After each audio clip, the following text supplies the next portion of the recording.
Do you own crypto? Any Bitcoin or Ethereum? Would you play around with this? I do. Yeah, I think it's reasonable to own it as a part of a diversified portfolio. And I'm not giving anybody investment advice, by the way. When did you get interested in it? I've been interested in it for a while, and I've been researching it and so forth. And so I think it's interesting. So is it safe to say that Tim Cook is responsible for all these Bitcoin white papers on the Mac OS? Probably not. Anyway, let's jump into today's articles.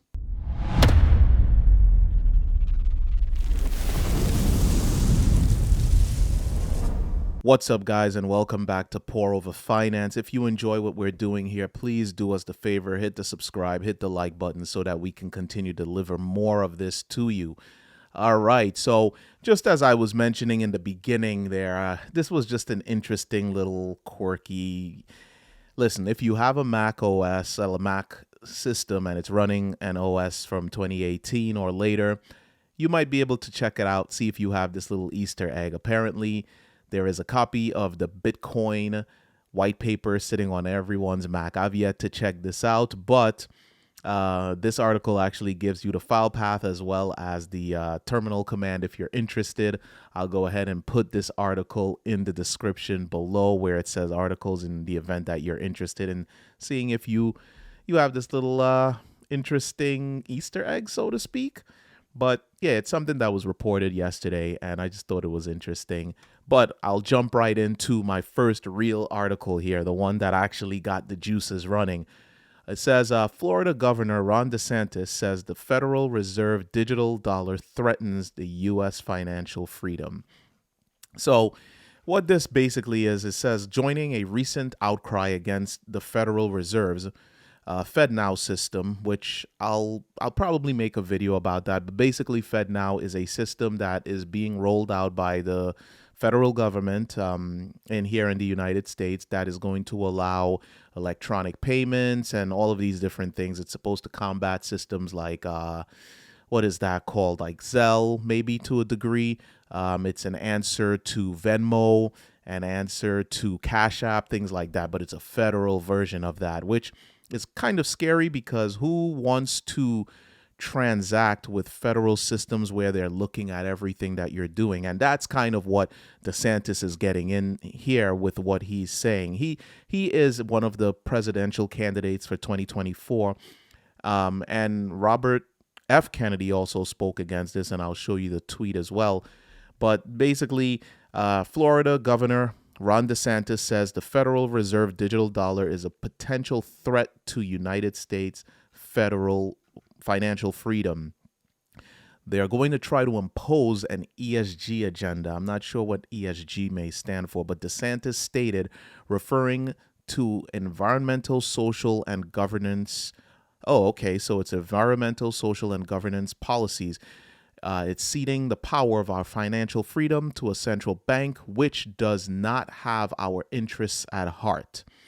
The remarks follow previous action taken by DeSantis to ban the use of CBDCs in the state of Florida. So he has a big problem with this financial system that is digital and ran by the government.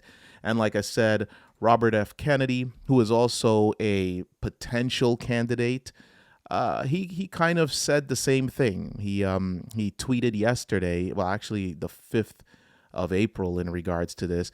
And he says a CBDC that is tied to a digital ID and social credit score will allow the government to freeze your assets or limit spending to approved vendors if you fail to comply with arbitrary diktats, i.e. vaccine mandates.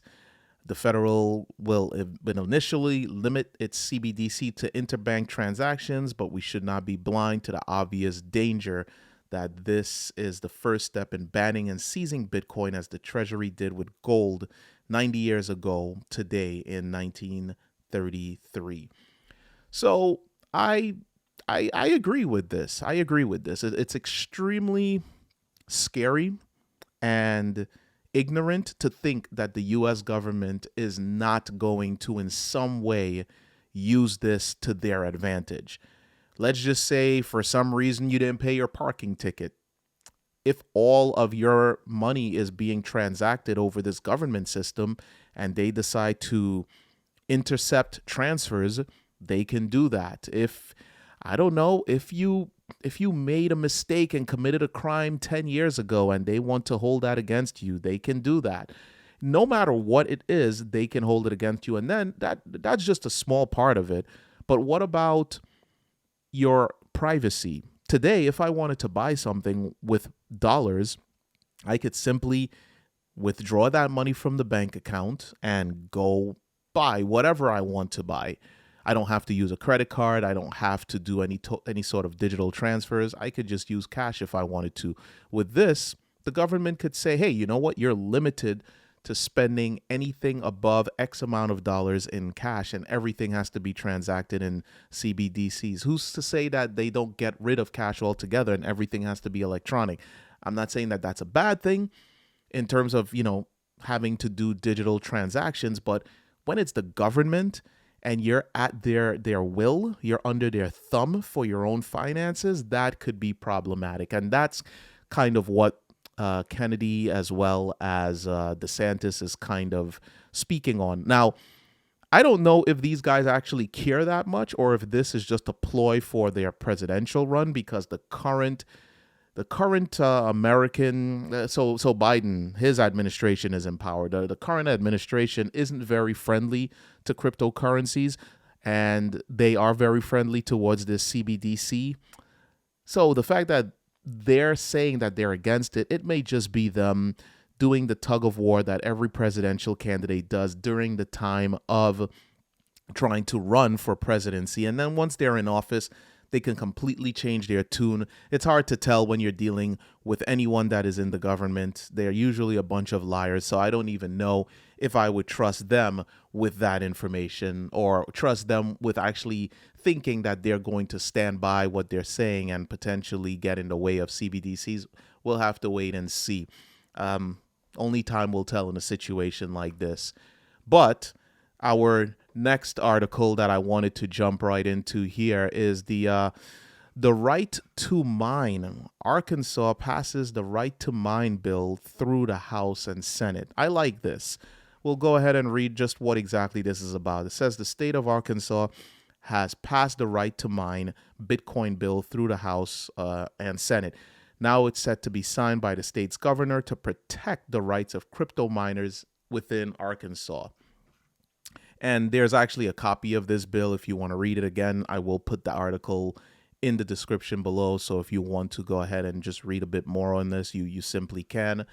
But the right to mine crypto bill passes amidst the evolving digital asset industry.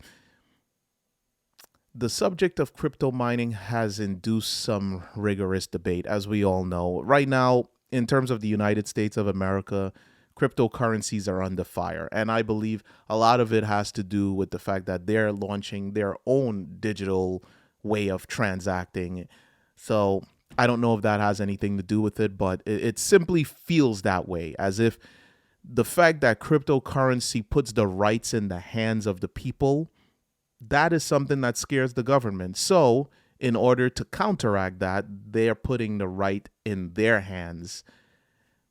And to have something like this take place just kind of gives me a little bit more hope for the United States. Anyway, continuing with the article, it says, now those efforts have been rewarded once again as Arkansas has passed the right to mine Bitcoin bill through both the House and Senate. Subsequently, the legislation is set to be signed by the state's governor. The piece of legislation is designed to protect Bitcoin and crypto miners in regard to their specific business. Moreover, Arkansas has followed similar action to protect mining practices from discriminatory rates imposed by electric companies for energy usage. I'm happy about this. I hope that we continue to see more pro-crypto legislation take place here in the United States because, as I said previously, there's just a lot of negativity right now with the current administration. And because of that, it leaves a little bit of doubt as to where the future of crypto will be here in the United States, and to see individual states actually kind of, in a way, protecting cryptocurrency owners, miners, things like that, it gives me a little bit of hope as to what the future will be. But all in all, it's definitely not looking good. So our last but not final, well, our last but not least, our last but not final, last but not least article, folks. This one is kind of a weird one to me because it doesn't seem like this would be legal. At least here in the United States, it wouldn't be legal. It says the Thai political party looking at the PM race promises 300 in crypto upon victory. Yeah. All right. So the article goes on to tell us can I pronounce that? The Phu Thai party, a political party in opposition to the current prime minister in Thailand, has reportedly proposed giving nearly every citizen of the country roughly 300 in digital currency should it win the next election. According to an April 7th report from the Bangkok Post, the Phui Thai party announced at an April 5th campaign event that it planned to give all Thai residents 16 and older a stipend of 10,000 Thai baht, roughly $292 at the time of publication. And it goes on in the article to say, with Thailand's population at more than 70 million, roughly 50 to 60 million of whom are older than 16, the crypto project could cost the government anywhere from 14 to 18 billion dollars. Now, my only question is that not considered buying votes? Because now you're saying, hey, if we win, what is going to happen is that we're going to give you guys money. That could potentially be, that could be seen as buying votes. And I don't know if that's something that's legal in Thailand, but I know here in the United States it's not. Or bribing, I don't know. That is something that will have to be wait to be seen. I could tell you what, the promise of $300 to vote for a potentially crappy prime minister, or here in the U.S. president, you can keep that money. The amount of money you could lose voting in the wrong person is a lot more than $300. So I personally don't think this is a good idea. Anyway, guys, we appreciate those of you who sat with us for this long and appreciate what we do here for you. So please do us the favor of showing your appreciation by hitting that like and subscribe button so that we will bring more of this interesting crypto and finance news to you.